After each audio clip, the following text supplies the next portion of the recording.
এসব নাম আপনাদের না জানাই ভালো, এসব ফিতনা থেকে বেঁচে থাকাই ভালো। জি, কথা বোঝা গেছে। সরুরি, কুতুবি এরা হচ্ছে জামাতি আর সালাফিদের মাঝামাঝি, জামাতিদের, ইখওয়ানিদের আর সালাফিদের মাঝামাঝি।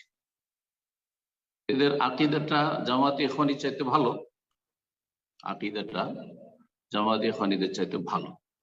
এরা কিছু আকিদা তাওহীদুল আসমা সিফাত বুঝে এবং জ্ঞান রাখে, কিন্তু তাদের মানহাজ রাষ্ট্রীয় বিষয়ে শাসকদের ক্ষেত্রে ইখওয়ানি মানহাজ। জি, রাষ্ট্রীয় ক্ষমতা যাওয়ার ক্ষেত্রে তাদের মানহাজ হচ্ছে ইখওয়ানি জামাতি মানহাজ। সুতরাং এরা সংক্ষেপে এতটা জেনে নেওয়া যথেষ্ট যে এরা সালাফি নয়, আর এরা জামাতি ইখওয়ানিদের থেকে মাঝামাঝি আর কি। এদেরকে আরেক ভাষাতে বলা যেতে পারে যে এরা সালাফি আর ইখওয়ানিদের মাঝে তাকরিব করতে চায়, মানে কাছে নিয়ে আসতে চায়, যে দুটোকে একাকার করে দেব। বাংলাদেশে এরকম অনেক বক্তায় আছে যাদেরকে আপনার আলেম বলে জানছেন, যারা বাইন বাইন মাঝামাঝি, ওরা সালাফিও না পাক্কা, বরং ভিতর ভিতর সালাফি বিদ্বেষ, তারা সালাফি বিদ্বেষী, আর তারা সরাসরি জামাতিও না। তো এরা হচ্ছে ওই কুতুবি, এরা হচ্ছে সুরুরি।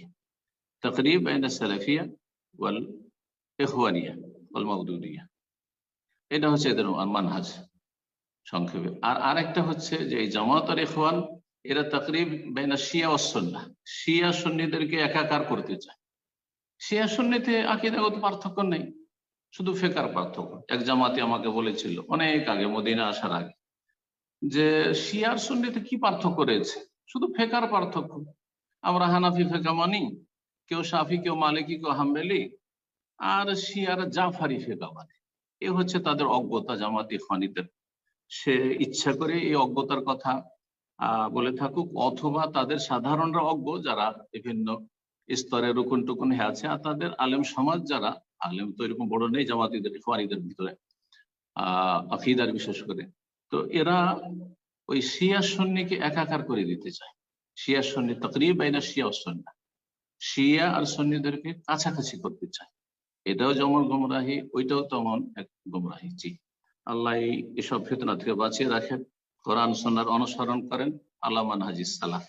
আর এইসব ফিতনাগুলি বাঙালি পরিবেশে না নিয়ে যাওয়াই ভালো। জি, জাযাকুমুল্লাহ খায়র।